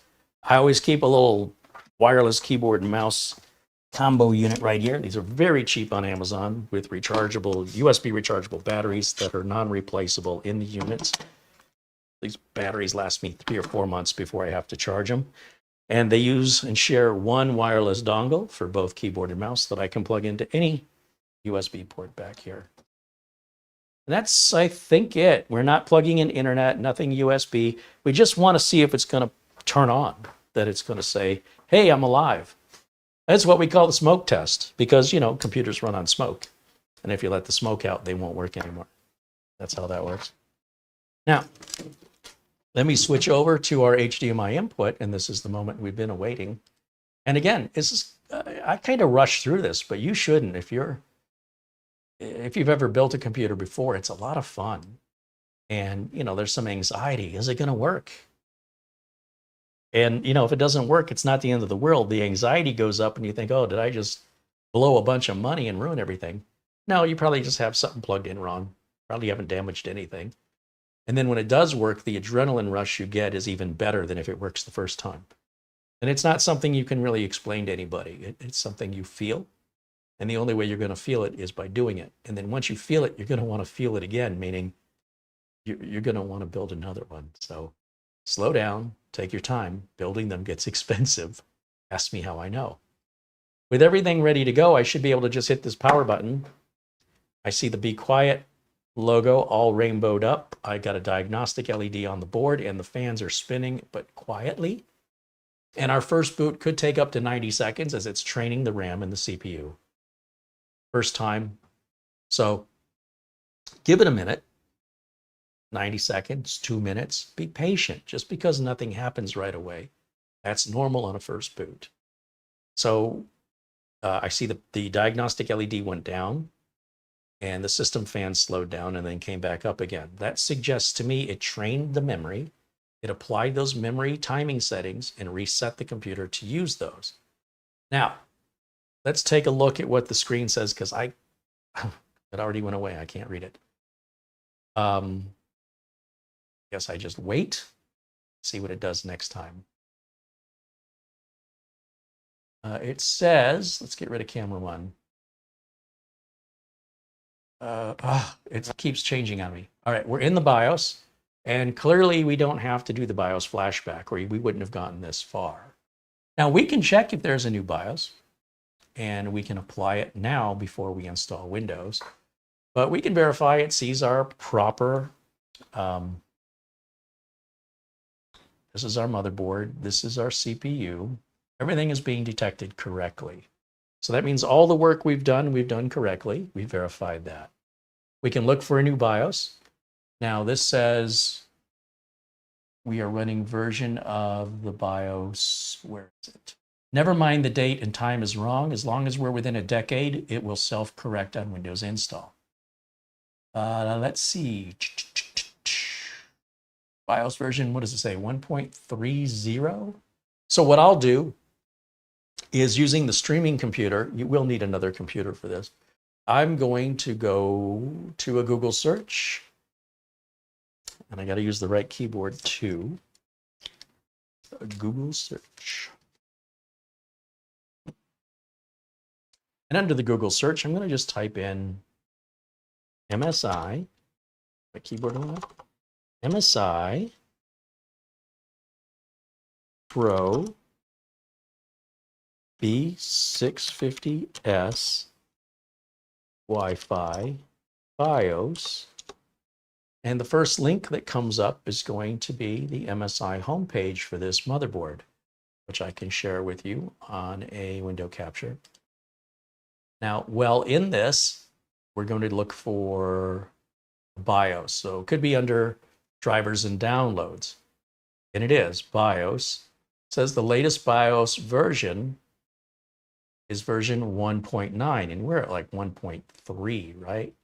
1.30. Yeah, there's 1.3. So if we missed 1.5, 1.6, 1.7, 1.8, you can skip all those. Just go right to the latest one, and we'll hit download. Pretty quick download. We're going to go ahead and extract that. So bear with me here for just 1 second. Go back to camera 1. And what I'm going to do is I'm going to extract the file we just downloaded. And that file is going to contain our new BIOS image. And it usually ends in like .rom or .190, whatever the version is. Different manufacturers do it differently. I grab a smallish flash drive. This one's 8 gigs. And I'm going to plug it into the streamer over here. Find a USB port. And this flash drive is completely blank, so as I don't confuse different files with the BIOS I need to flash. So the only file I place on this flash drive will be the extracted BIOS file. And right-click and copy. I don't need the text file that's in there. I only need the BIOS file. Right-click on the flash drive that's blank and paste it right in there. And it only takes a second. Once that's done, we can close all of these open windows. We can even delete those downloads, but I wait till it's successful before I do that, because once we've done it, we'll never need to do it again, unless we're building a series of these boards. Say a corporation calls me and says, I need 10 of them, then I'll hold on to this flash drive. So when we go back now, go back over to camera 1, I've got the flash drive, and I'm going to plug it into any USB port back here. It doesn't matter. If we were to use the BIOS flashback option, then the USB port does matter. But any of these will work fine. I'll just grab that blue one right there. Just like that. Give that a second to initialize. And then we'll go back over to our BIOS, and we're going to look for the BIOS update option here. So if you look, BIOS update. Flash, M-Flash. System will reboot and enter flash. Yes, that's what we want. Now, I do believe I have some landscapers showing up right now, and we might hear landscaping equipment. I apologize for that. I was hoping they were going to show up earlier today. I think they do this on purpose. They could have showed up 20 minutes later. We'd be done. What are you going to do? So we'll just deal with it. So right now you see it says no signal, and that's because the system is now reloading into the M-Flash mode. And this again may take a few seconds. Be patient. Some motherboards don't like certain flash drives, so that when you go to restart them, nothing happens. I'm not sure if we're running into that little incident right now, or if I'm being impatient. I guess I'm being impatient. There it goes. Now it looks on that flash drive, and this is the only BIOS it's got, and the other drive, the NVMe, is not formatted. So the only place it has to look to find a BIOS file is the flash drive we plugged in. There's no other source of media on this machine that's been formatted. So we're going to double click on that. It says, are you sure you want to select the file? Yes, and it does verify that our current BIOS is here shaded out. And the new BIOS we're putting in should match all the same numbers along with a different version number and a different build date. And we say yes. Now, at this point, you need to keep your hands off of everything and allow the system to do its job. And it will do its job best if you leave it alone. I'm kind of the same way.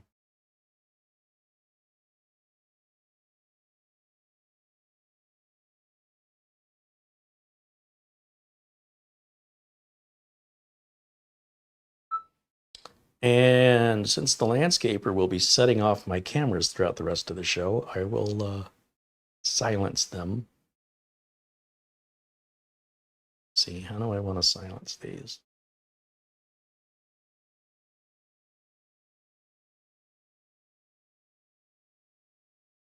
I think that'll do it. All right. So we need to just let this take whatever time it needs to take. If you interfere with it, if you start messing around with the mouse and you start being impatient, you will likely end up with a broken motherboard that you'll need to send back to the manufacturer. That's entirely your fault because you broke it because of your impatience. So, you know, if you want to do that, accept your consequences. If you follow Uncle Carey's advice, leave it alone. It'll let you know when it's ready. It should only take about 5 or 6 minutes. So while we're waiting, let me take a look here in the chat room and see what you guys are talking about.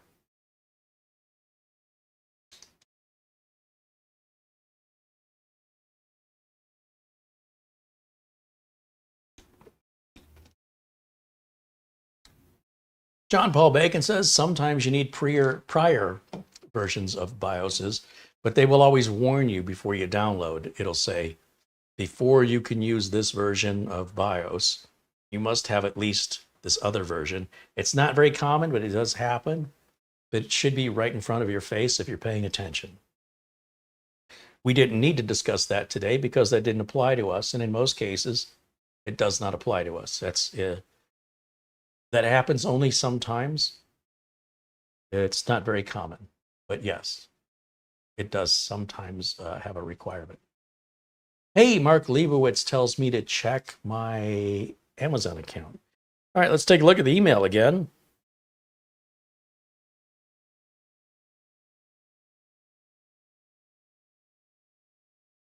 And let's see what we got here. $60 from Leibowitz IT Services. He says, I turned a year older this week. I won't state my age, but you don't need to be clever to figure it out. I don't lack for anything truly important, so I'm celebrating with a gift to the channel. Thanks for spreading this awesome community. And that's from Mark Leibowitz of Leibowitz IT Services. Look at all the birthdays. Mitch and Mara and Mark Leibowitz. Ron Barnish sends a $10 Amazon gift card. Thank you, Ron Barnish. And again, thanks to Oystein and Mark Gaines. Frankie B, a very generous contribution from Frankie B, and a very generous contribution from our friend Buster, Peter Laycock. Wow. It's a generous Friday. Thanks, you guys. I have a couple more builds to do, and I really don't want to spend the money on them. But now that there's some money to spend, I will do my best to find things that I think are of value and not just buy the most expensive thing because that's getting, well, I kind of feel like we've been there, done that. I'm going to try and find some more budgety type builds where it's not cheap crap and it's not overkill for rich people. Because, you know, I could easily spend all of that money on one build's parts, and I have 3 builds to do. One build was complete. It was going to be the AMD 8000 build, but I sent back the board and CPU when I was so disappointed on the performance of the 8000 series. I haven't decided what to replace it with, and if you have any suggestions, It's got to be a micro ATX board. I don't care if it's Intel or AMD. And it will have a liquid cooler on it. So, I'm thinking maybe 14600K. They're pretty cheap. I think they're $235. Not a bad price. I also found a 9700K CPU laying around with no home. So I bet you I could still get a Z390 board pretty cheap somewhere and build that thing up, even though it'll be 6 years old. Still a rocket ship fast computer. Just hate having a bare CPU that's as good as a 9700K without the motherboard to put it in. So that's another build we've got coming up. And we have yet another build after that, which is the Project Zero full ATX build, which I do not have a CPU, RAM, or storage for, or power supply. So I have to figure that one out as well. So a lot of money is yet to be spent, and the variety of content will continue. Now you'll see no signal written on the screen because the BIOS is processing. This is nothing for you to panic about. Leave the system alone. It's doing what it needs to do in order to process the update of the BIOS, and it can't do that while showing you the screen at the same time. Once it's done, the screen will come back, and it may look a little different, and we should see that we're in BIOS version 1.9 now, or sorry, 0.19. It's interesting they call it 0.190 because anybody who understands decimals know this zero could you could put all the zeros you want to on the end of that. Kind of no point in putting the one on there. If it says 0.19 or it says 0.190, it's the same number. Anyway, don't let it throw you. Now, with everything else being set here, we can go ahead and turn this machine off. So I'll tap the power button here. And I'm going to go back to camera 1 here temporarily so you can see what I'm going to do. I think you know what I'm going to do. I'm going to pull that flash drive. We're done with it, and I'm going to erase it off camera. And it'll go back in my flash drive drawer to do this again to another future board and a future date with some other future BIOS. Finally, I need to put Windows 11 on here. So I'll grab my Windows 11 installation media right here, and I'll step back around, plug that bad boy into any USB port, and then we turn the machine back on. Now, the only thing the machine can boot from is that bootable media. There's nothing else bootable. So I don't have to go in the BIOS and change the boot order. There is only one bootable thing. Therefore, if you have one thing to choose from, you don't have to tell it which one to choose. Pretty simple logic. So with that now booting up, we'll go back over to our HDMI input, and we should start to see the Windows 11 setup screen. Now, if you've ever seen me do this before, you'll know I always do it the same way. We're going to just stick with these defaults here and click Next, Install Now, and then there's like an end user. No, it asks for a product key. Never, ever put your product key in here. Never do it. Just click down here where it says, I don't have a product key. And it says, well, if you don't have a product key, I don't know what version of Windows you're wanting to buy or install. Well, I'll be buying a Windows 10 Pro product key from our friends at VIP CDK Deals. They're discounted with the code CAREY, so they cost about $16. If you want to buy a Windows 11 Pro product key, they're a few dollars more. But Windows 10 and Windows 11 Pro product keys are the same for right now. Once you activate with a Windows 10 Pro product key, your Windows 11 will stay activated for the life of that motherboard. You never have to enter it again. And the only difference is the price. So I'm going to be installing Windows 11 Pro, and I click Next. It's going to ask me to agree to the end user license agreement. We do the custom install. That's our drive, our 1 terabyte MOVESPEED. Hit Next, and it partitions, formats, and copies over the files necessary to install Windows 11 Pro. Once Windows 11 Pro is installed and completed, I will go to Windows Update, grab all the updates, and update the drivers. After that, if everything looks good, I will go to VIP CDK Deals. I will buy the less expensive Windows 10 Pro key, and I will enter it as though it were a Windows 11 Pro key, and it will accept it and activate it and it will tie that to the motherboard on the Windows activation servers forever. You cannot move the key to another computer. But if you had to reinstall Windows 11 again, and you said, I don't have a product key, the next time you follow this exact same process and you do the Windows updates, it'll recognize your motherboard serial number as being activated prior, reassign that key and reactivate it all seamlessly without you knowing. It does it in the background. Look how fast that installed. We're ready for first reboot. And such is the way of things. On the next video, we'll be able to put this into the case along with the power supply and do our cable management. And our build is completed. That's all there is to it. Even though I spent the first 45 minutes just talking, you can see this process at a leisurely pace takes about 2 hours. Not a big deal. And we don't need to go through all of the process of sorry, I'm looking in the chat and Peter says Windows 7 keys also work for Windows 11. No, they shut that off. Windows 7 keys stopped working about 8 months ago. So, well, that was true. It is no longer true. And I think you can Google that for more information, specifically when that change was made. But these upgrades don't last forever. And correct me if I'm wrong, but I believe the Windows 7 free upgrade was deactivated about a year ago, pretty close to a year ago. So what was once true is no longer true. This industry is always changing. It's the one thing that always stays the same, is that it's always changing. So never rest on your laurels, never get too comfortable, because the minute you do, you're going to pull the rug out from under you. That's an example of it.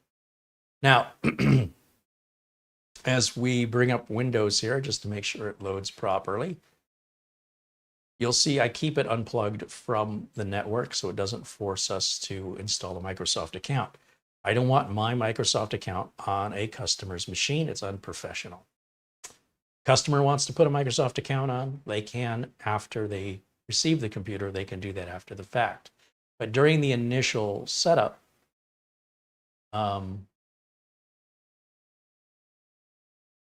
I set it up with a local account. Peter said, I was lucky, it still works for me. If you had activated a Windows 7 product key while it was still valid for it, a valid upgrade option, it would stay activated. It's not going to deactivate anything. It just won't work to reactivate anything new. All right, let's go back to, and again, I recommend you Google it. Don't take my word for it.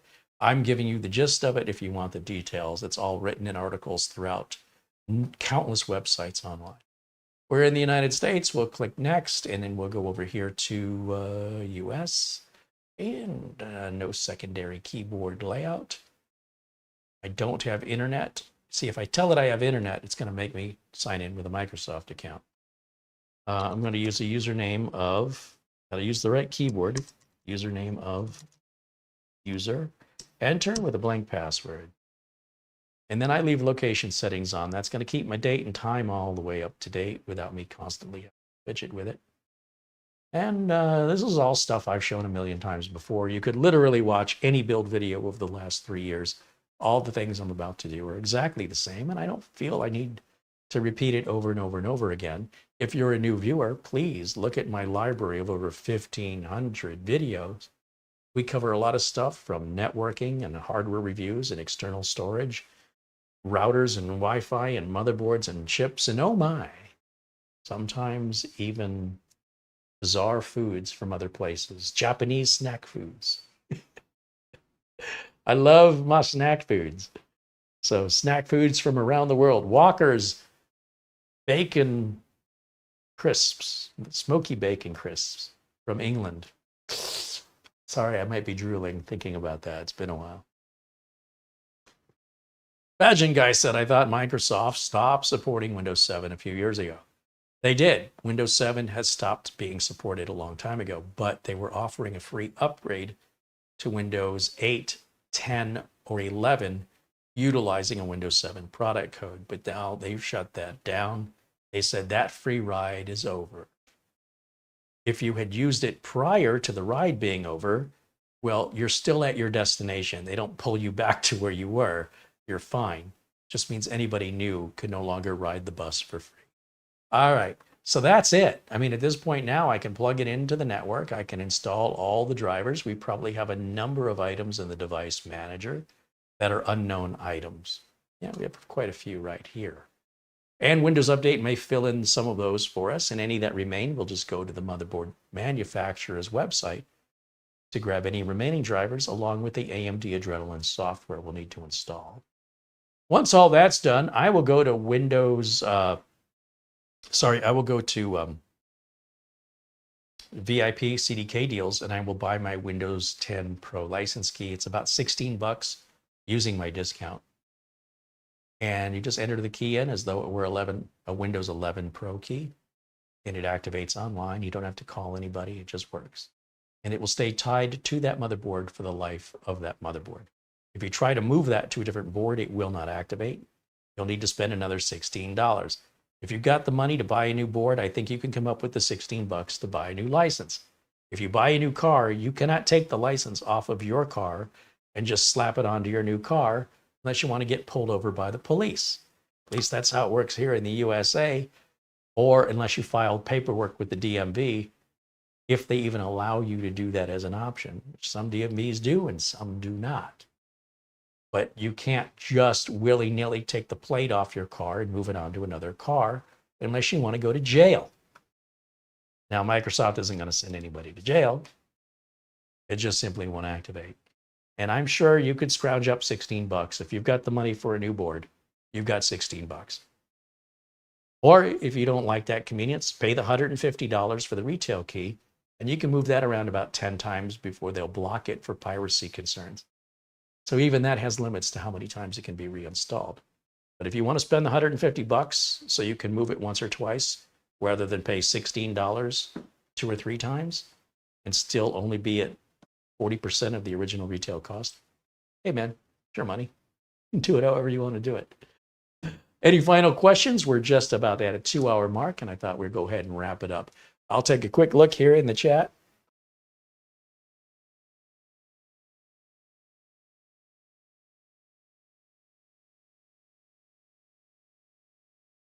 Starshine said, if I do a clean install on a machine that already has Windows 11, should I say I don't have a product key? I don't know how much clearer I can make this. You never, are the words I'm using, do they have different meanings for you? Because I don't know how many times I have to keep repeating myself. It's very strange. You never means under no circumstances, under any condition, enter a product key during an install of Windows. There's no exceptions. There's no question you can ask me that will change that advice. You can use your imagination all day long. Never means never. So if you have to do a reinstall, like let's say we activate this, we get our product key, we activate it. If I format the drive, reinstall Windows without a product key, because I had activated it prior, Microsoft servers will recognize the serial number of this board and the product key I associated with it, and reassign that product key back to the board and reactivate it while doing Windows updates. It doesn't tell you it's done it. I don't know how much simpler I could be. You can overthink it all day long, but it won't change what I've been repeating over and over and over. My only request is you listen to what I'm saying, because that would make our lives so much easier. If there were an exception to the rule, it would tell you. And the exception is it's tied to the motherboard. If you change the motherboard, it's just like changing your car. You're going to have to get a new license. That's it. That's how OEM licenses work. You can't move your Dell license to another Dell. Those are OEM licenses. You will have to buy a new license, or the new Dell automatically comes with the new license built into the price. Very simple. Very simple. No matter how your imagination wants to overcomplicate it, it has nothing to do with reality or the words I'm speaking. I mean what I say, and I say what I mean because I like to keep things simple. And when people ask questions in an attempt to complicate simplicity, I will push back and say, stop that. There's a reason why I said what I said. There's a reason why words I didn't say weren't said, because they didn't apply. It's a strange thing to have to explain. All right. I think that is going to, I hope, clarify everything. Mara wants me to check email one more time. All right. Let's see what we got going on here.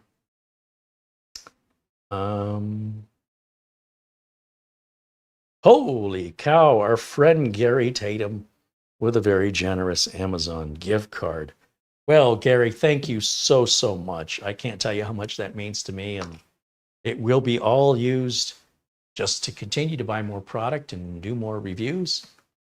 And again, if you're somebody who's supporting the channel, and if I have failed to reach out to you and you're feeling a little jealous that I have reached out to other supportive individuals and you've been, I don't know, a little quiet and off in the corner and I've not noticed you, don't be afraid to reach out to me and say, hey, you mentioned you were doing some things for contributors. I was just wondering, might I qualify? You probably do. I do my best to try to remember. My memory's not good. So if I've not approached you, don't take it personally. Sometimes the squeaky wheel gets the grease. So always feel free to reach out and email. You may not be interested in what I'm giving away anyway, but if we can help each other out, I certainly like to show you my appreciation for your generosity and your support in the best way that I can. And I hope that all the viewers who watch for free understand and appreciate the value of your generosity, because without you, they wouldn't have the content to watch. Much of it simply wouldn't be financially feasible. And I think it's important that the viewers know that without these people essentially financing these videos, you wouldn't have any videos to watch. So as I praise them and give them credit, and you feel like, well, he's only praising his rich friends, these people aren't rich. You do not have to be rich to be a generous person. And, you know, when I talk about generosity, it could be $1, it could be $2, it could be participating in the chat on a regular basis. It could be promoting these videos on your social media platforms to try and draw more audience to us. All of these are ways of showing generosity and support. There's not just spending money. But when people do spend money, it's very rare to do so. They make up fewer than 1% of the viewers, but they are responsible for more than 60% of the content 99% of the viewers get to watch for free. So for any of those viewers to feel like it's unfair, well, we can just make it so the people paying can watch them, and then it'll be fair. Don't want to do. Monday is our members only live video. As a reminder, daylight saving will take effect except in Phoenix and Hawaii, as far as I know. So we will be back on Monday at 1 o'clock. That'll be 1 o'clock California Pacific time. That'll be 4 o'clock Eastern time, and it's going to remain that way till the fall. And so for our members, I hope to see you then. For all our contributors and all our supporters and all the cool people who are in our chat room, thank you so, so much for being the amazing community you are. I cannot thank you all enough. I look forward to seeing you all very, very soon. We'll do a part 2 where this all goes in a case, but that's all pretty boilerplate stuff, right? All the hard work's going to be done with the drivers and the activation and the updates. You just screw the thing into the case, put the power supply in, hook up the wires, clean up the cable management. We're all done. I mean, it's just that easy. This is the hard part and the fun part. Landscapers are getting loud. Time to go. Thank you for watching. Thank you for Frankie and to Oystein and Gary Tatum and Peter Laycock and Maralina and each and every one of you with the super chats, Planet Cryos, Smart Games, etc., etc. It's getting louder. I have to go. I hope to see the members on Mondays and then back with a public video on Tuesday. Thank you so much for watching. Bye for now.